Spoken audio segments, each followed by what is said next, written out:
Hello, this is John from caveofprogramming.com, and in this tutorial we're going to look at how you can use an image that the user has selected from the gallery in your application. Specifically, we're going to look at how you convert a gallery URI to an actual file name that your application can use.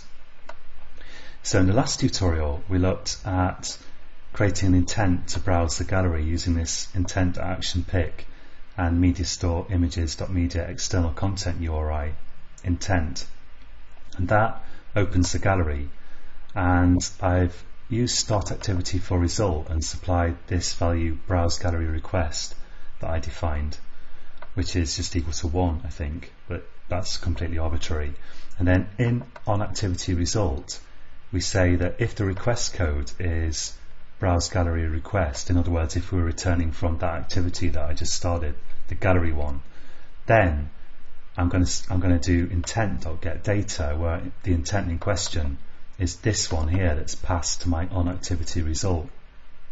So whatever you call this up here, that's what we're talking about down here, and I'm just saying, in this case I called it data, and I'm saying data.getData, but actually maybe it's less confusing to call it intent and then say intent.getData.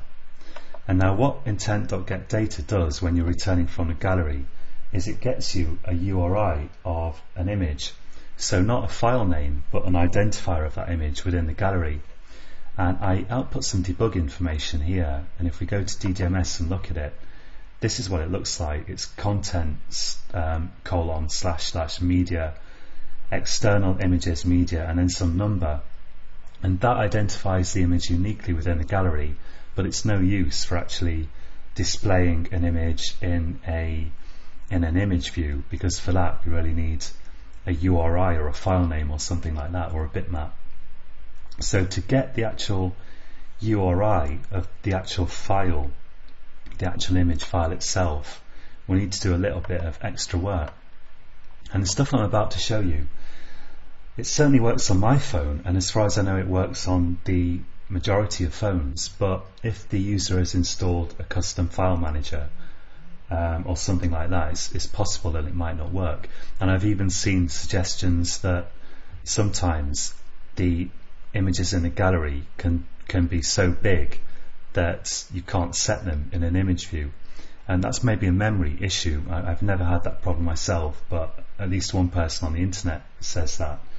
And so there are images surrounding this whole there are issues surrounding this whole business, and if you want this to definitely work in your application, I'd encourage you to do some googling with strings like Android, Java, gallery, browse image, and look at all the different solutions you can find and see if there are any issues that people mention that you might want to fix yourself.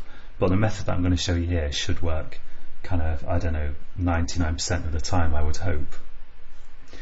So what I need to do is I need to query the gallery basically, and the first thing we need to do is create an array of columns of data that we will want our query to return. So I'm going to say here string array equals, and I'm going to define a string array here, and in it I'm just going to put one value, which is going to be media store dot images dot media dot and data is the one we want, this one here, this is quite sort of unintuitive, I would say.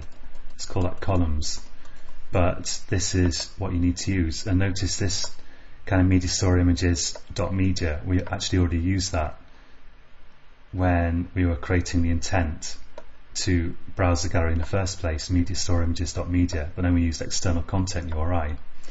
And here we need to use the data value to say that this is actually going to filter the column that we bring back.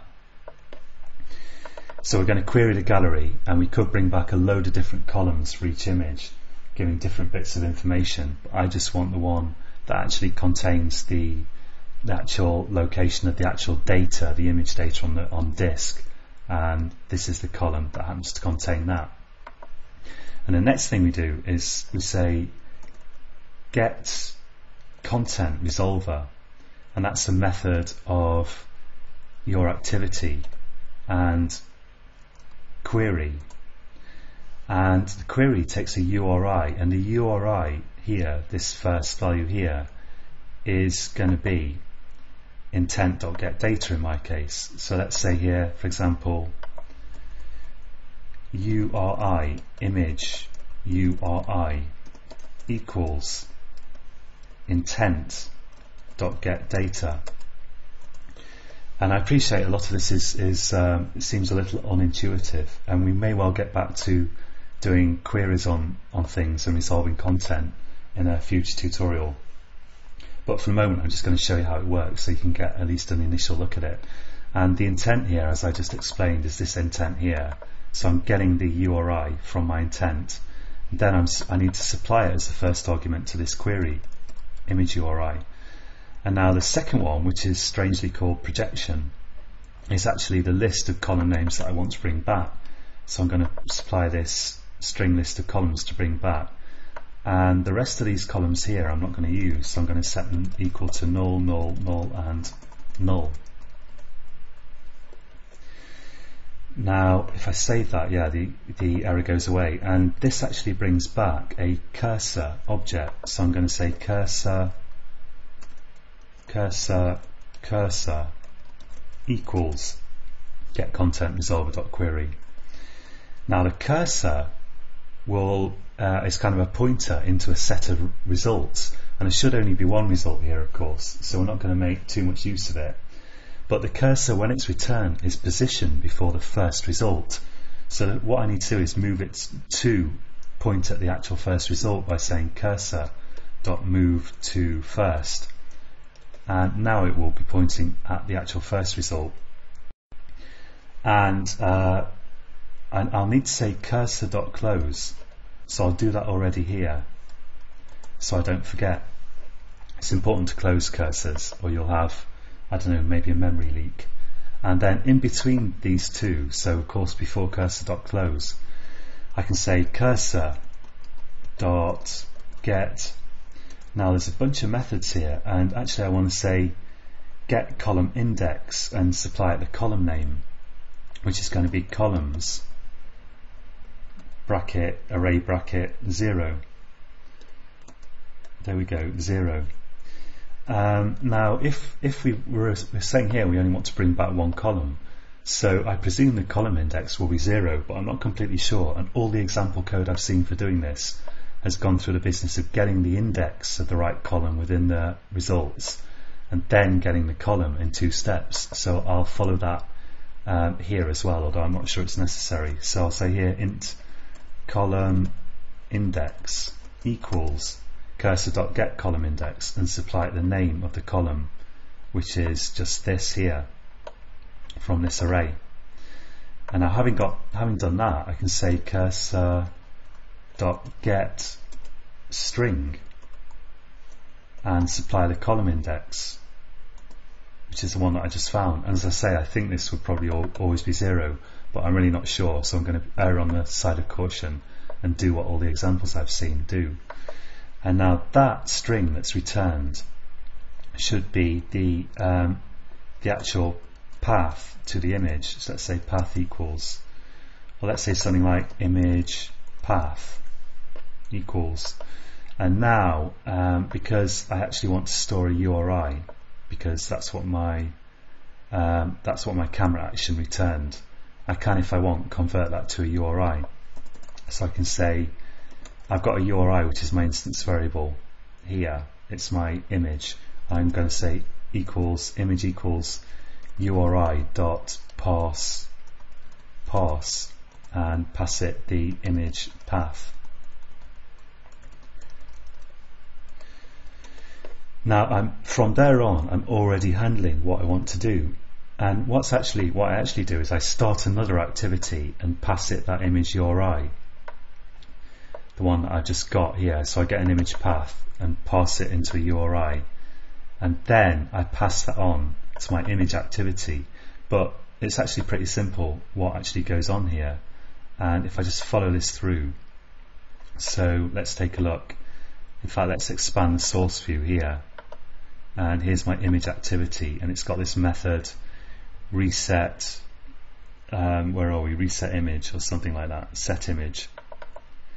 So it actually gets passed into here, and all that does is it says image view, and this is a handle to my image view got from the XML layout dot set image URI, and it passes it that URI. And image views have a bunch of methods for setting images using a bitmap, or I think you can also use a string, so I could have used the string directly.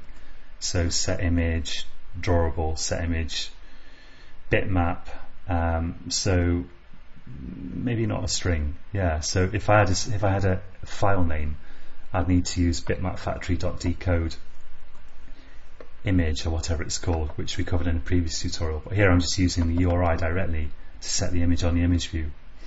And now let's go back to main activity now. So with a bit of luck, now we should get the image URI here, and I've got some debug output to just output the path, just image.getPath on that URI here. So just get path, and that should display the actual file name of my image. And let's just try that and run it. And while this is running, let me just quickly recap. So basically, to take the relevant bits out of this application, you need to start the right intent to browse the gallery with intent.actionPick and the external content URI of mediastoreimages.media. And then in onActivityResult, check that you're returning from the right activity in the usual way, and then specify the columns you want to get for your image, and pass. You do get contentResolver.query, pass it the image URI, which you can get from intent.getData, assuming the user's using the standard gallery that's already installed on their phone and not some custom kind of gallery or something. And pass it the columns that you want to get, which is going to be this data column here from the media store called cursor.move to first, and then get the actual column that you want using getColumnIndex and passing it the column name, which again is this here. And then we get the path by saying cursor.getString and passing it the column index. And if you want, you can convert that to a URI by saying URI.parse, and don't forget to close the cursor. So finally, let's take a look and see if this works. So I'm going to go to my application now and log into my application, and whoops, I think I touched the wrong points there. Let's try again. There we go. And let's go to replace image here and browse the gallery. And when the gallery comes up, I will select a picture, and this has actually gone through now to the next bit of my application. So I put some more code in my application that once, and you can see actually in the background here, it's actually worked. It's actually set the my image view to use the image using the URI that I retrieved down here. And if I touch 4 points on my application, I can log into my application. And if I look at what's been retrieved in the debug output here, it's the actual name of an image. So we've gone from an image URI, which looks like this, content, media, external images, and so on, which is not much use for actually using with the image view, to getting this actual path to an image, which I can convert to a URI and use directly with my image view to display the image. Okay, so that's it for this tutorial. Quite a lot of stuff and a little bit obscure, but I'd encourage you, if you feel like you got lost with this, just do what I did, which was basically just Google like Android Java pick gallery image or something like that, and just look at example code and cut and paste it and modify it for your own needs, which is a really good way to learn Java in general, I find. Okay, so that's it for this tutorial, and until next time, happy coding.